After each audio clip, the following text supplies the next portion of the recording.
Hello learners, Dr. Paul here with a video summary for Unit 5. And in this unit we talked about infidelity as well as partnering over the lifespan. And I thought this would be a good opportunity to share with you a presentation that my colleague and I have been given over the last few years at various professional conferences on couples and the construct of marriage, and in particular relational bias and alternate relationship paradigms. What is an alternate relationship paradigm? So we talk about alternate relationship paradigms as standing in contrast to the traditional unquestioned marriage, or what we call as TUM. And a traditional marriage for most people means at least three fundamental assumptions: that it's going to be based on romantic love, that it's going to be monogamous, and that it's going to be till death do us part. And an alternate relationship paradigm are partnering paradigms that challenge those three assumptions of till death do us part, compulsory monogamy, and having fixed romantic intentions. And what that means is these various alternate partnering paradigms or relational paradigms are different ways that people are coupling in our culture outside of the traditional marriage. Sometimes they just kind of fall into it, and sometimes people choose it more consciously.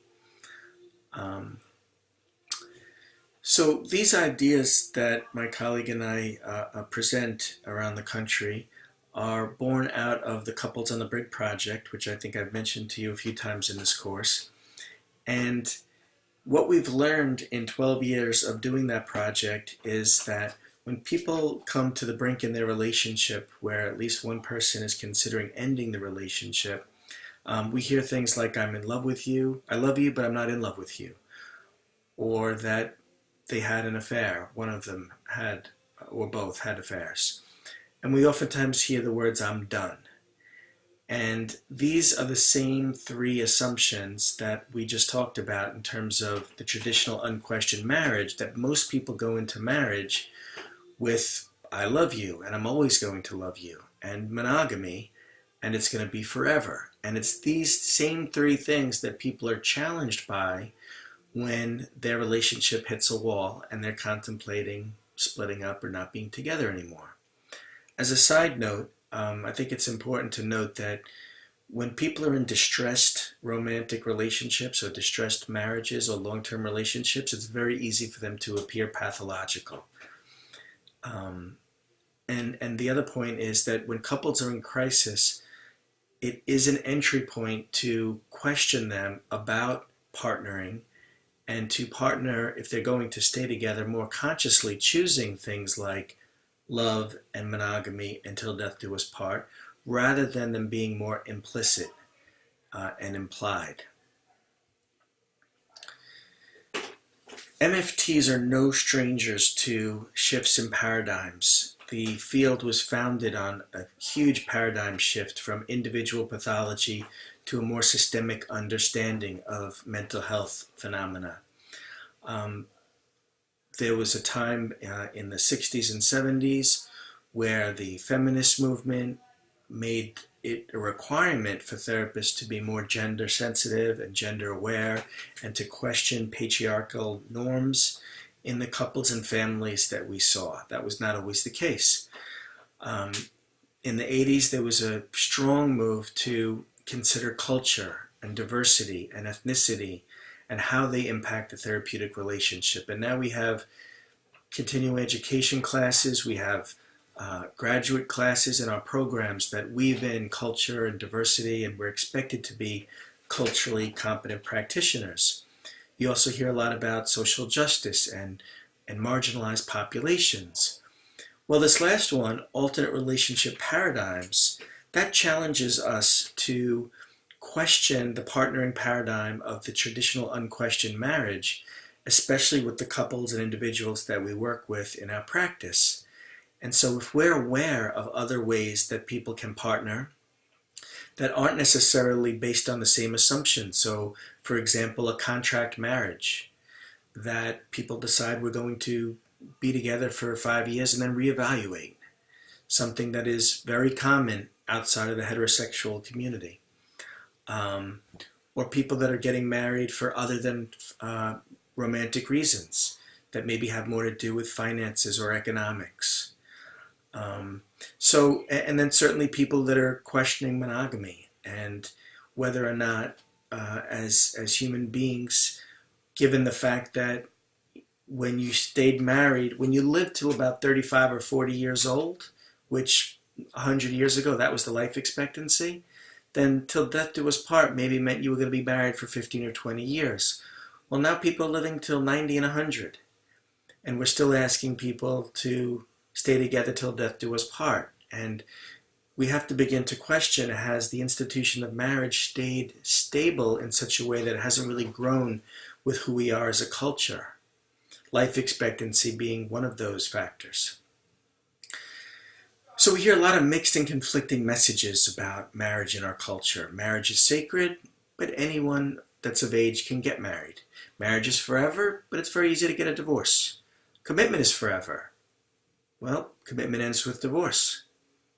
Marriage keeps the natural order. Less than 5% of species mate for life. Our society sanctions marriage. There's a tendency to feel like, well, we fit, or we belong if we get married.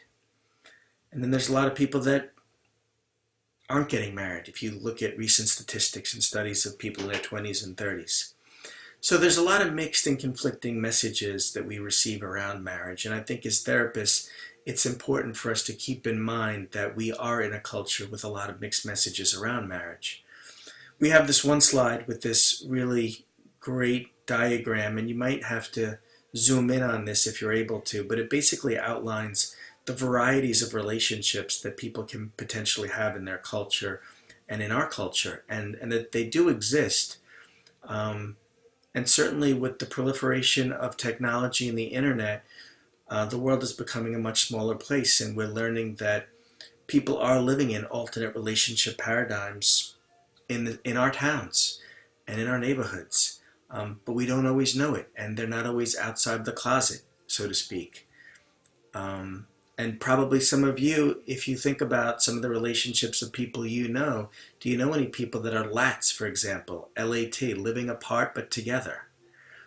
Do you know any couples that have opened their relationship, or they sanction non-monogamy in some way?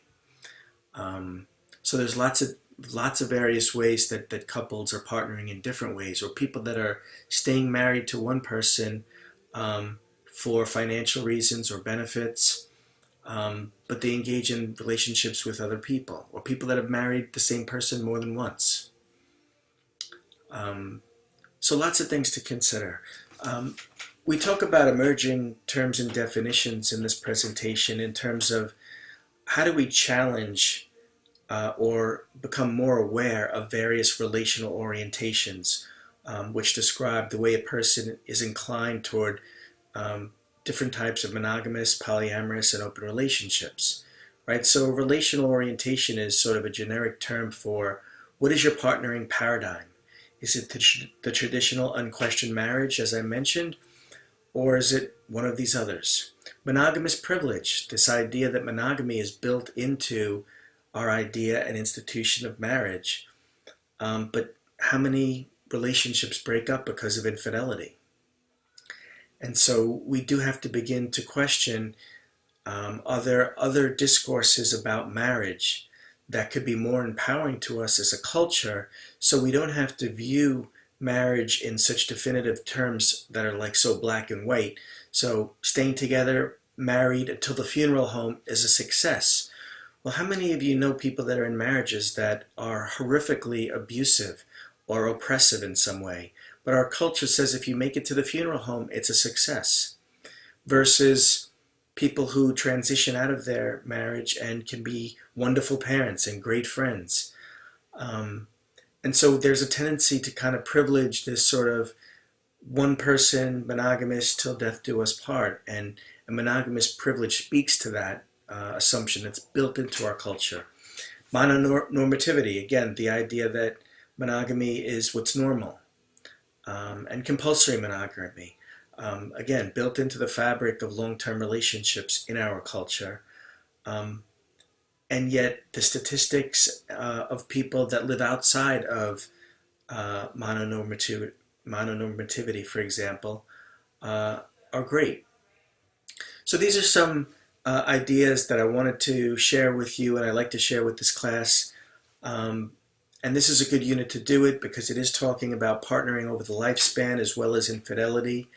And I think as future therapists who will be working with couples, it's important for us to be versed in alternate paradigms for partnering and not just make assumptions that the one size fits all traditional unquestioned marriage is right for everybody in every stage of life.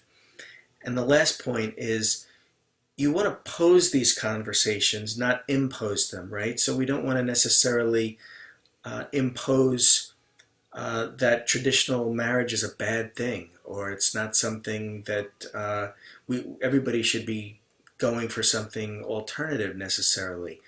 But we should be able to pose conversations with people so that they can more consciously choose the traditional unquestioned marriage. It's not unquestioned at that point because they've had conversations about monogamy, about till death do us part, and about love and what happens if that transitions over the life of the marriage. So some things to think about. I hope you find some of this helpful.